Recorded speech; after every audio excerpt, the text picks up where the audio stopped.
Oh salut à toi Tukiwanchi et bien sûr salut à toi de nouveau venu. Si tu ne me connais pas encore, moi c'est Fred et je fais des vidéos sur des tests high-tech et des tutos et des astuces, tout ce qu'il y a d'intéressant. Alors n'hésite pas à t'abonner si ce n'est pas déjà fait et cliquer sur la cloche de notification parce que sinon tu seras marabouté à vie, toi, ta famille et tes proches, ton chien, ton chat.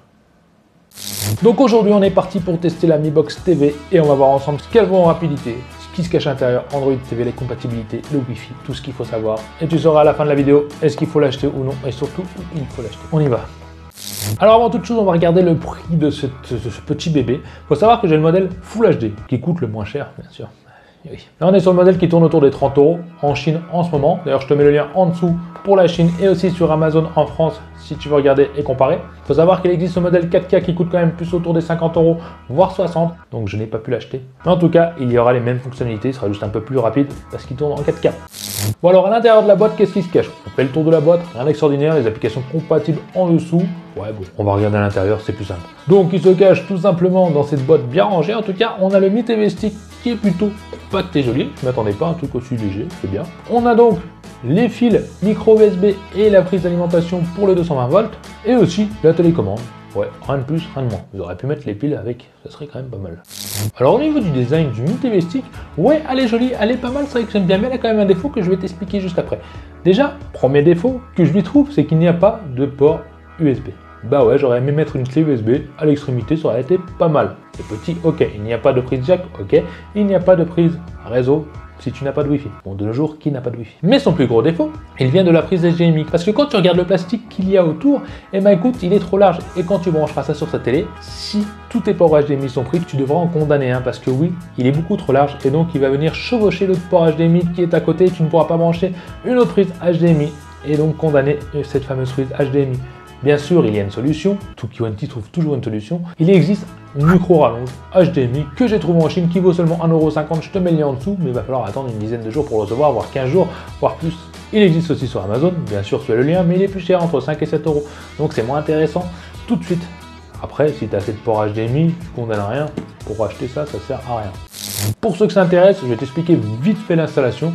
Alors quand tu le branches, il faut savoir que tu peux le brancher donc à la prise secteur courant, mais tu peux le brancher directement en USB sur ta TV si tu as un port USB ou ta console qui est proche, parce que le fil est légèrement court, il fait 50-60 cm maximum, donc si ta télé est suspendue comme moi assez haute, bah pour atteindre la prise qui est au sol, ça risque d'être compliqué. Mais aussi un inconvénient quand tu branches à ta télé en USB, c'est que quand tu éteins ta télé, ça n'alimente plus la Mi Box TV. Et donc la Mi Box TV, à chaque fois que tu rallumeras ta télé, et ben elle redémarrera complètement. Donc il faudra au moins 30 voire 40 secondes d'attente pour pouvoir utiliser ta Mi Box TV. Je sais pas si j'ai été clair, mais j'ai essayé.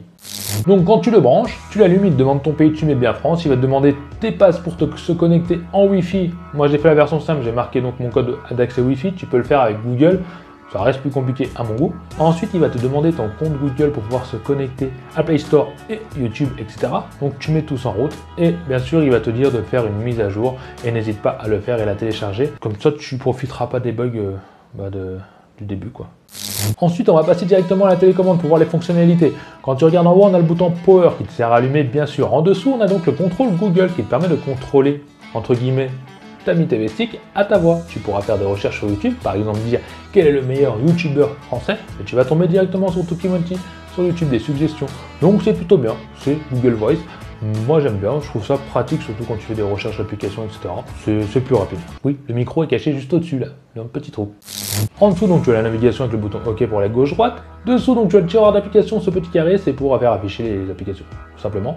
Sur le côté retour et le rond pour venir au menu principal. Avec en dessous un truc sympa, c'est le bouton donc Netflix et Amazon qui te permet de switcher de Netflix à Amazon pour regarder et comparer ce que tu as envie de regarder ce soir à la TV. Ça t'empêche de revenir au menu principal pour cliquer sur Amazon ou Netflix. C'est plutôt pas mal. Et donc le bouton volume plus moins. Ensuite, les fonctionnalités. Alors ceux qui ne connaissent pas Android TV, il faut savoir que c'est tout con, tout simple, c'est vachement intuitif. Au-dessus, tu peux donc régler les applications que tu vas voir apparaître en priorité. Dans le plus, tu peux choisir les applications qui vont apparaître. Et en plus, en restant appuyé 3 secondes sur le bouton OK, Home, principal, quoi, le bouton validé, tu peux choisir de les mettre à gauche, à droite, au début, à la fin. C'est quand même bien pensé. En dessous, pareil, c'est les suggestions par rapport aux applications que tu auras choisi d'afficher. Ouais, tu cliques en bas, tu choisis, et tu peux en mettre un tas, des tonnes pour faire plus joli, quoi, tout simplement.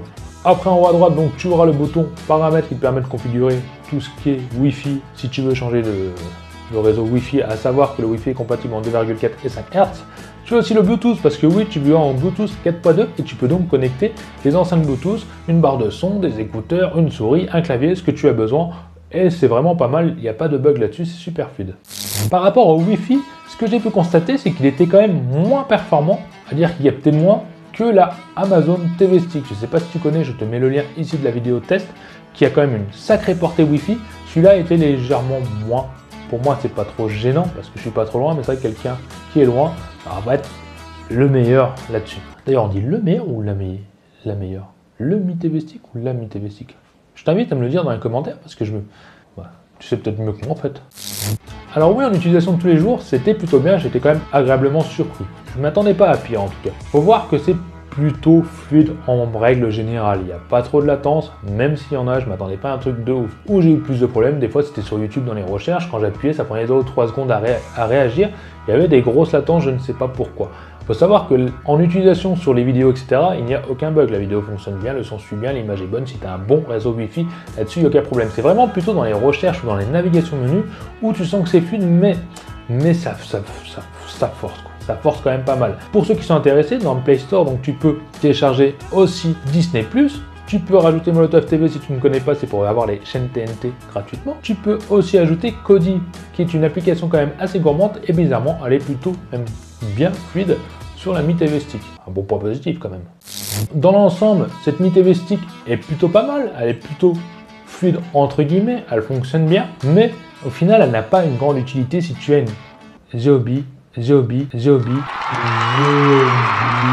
tu as une Xiaomi Box TV, tout simplement.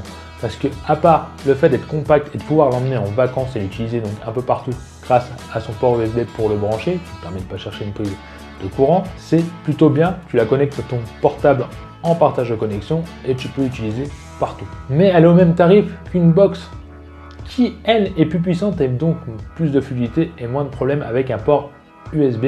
Donc quitte à choisir, si tu veux pas l'utiliser pour les vacances, etc., prends une Mi Box TV ou alors choisis la Fire TV Stick de chez Amazon.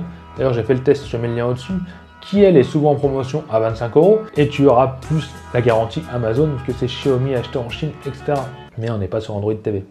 Alors oui, je peux te la conseiller si tu veux vraiment une Android TV, si tu trouves ça sympa, elle est fonctionnelle, elle est très bien. D'ailleurs, si tu aimerais voir une vidéo comparative entre mon avis pour la Amazon Stick TV et la Mi TV Stick, n'hésite pas à me le mettre dans les commentaires, ça serait sympa, me dire ce que tu penses de cette vidéo et si tu as des questions. Je pense t'avoir tout dit, en tout cas j'espère qu'elle t'a plu, n'hésite pas à mettre un petit pouce bleu et à t'abonner si ce n'est pas encore fait. Allez tout qui want here, je vous embête pas plus et je vous dis à la prochaine vidéo, salut.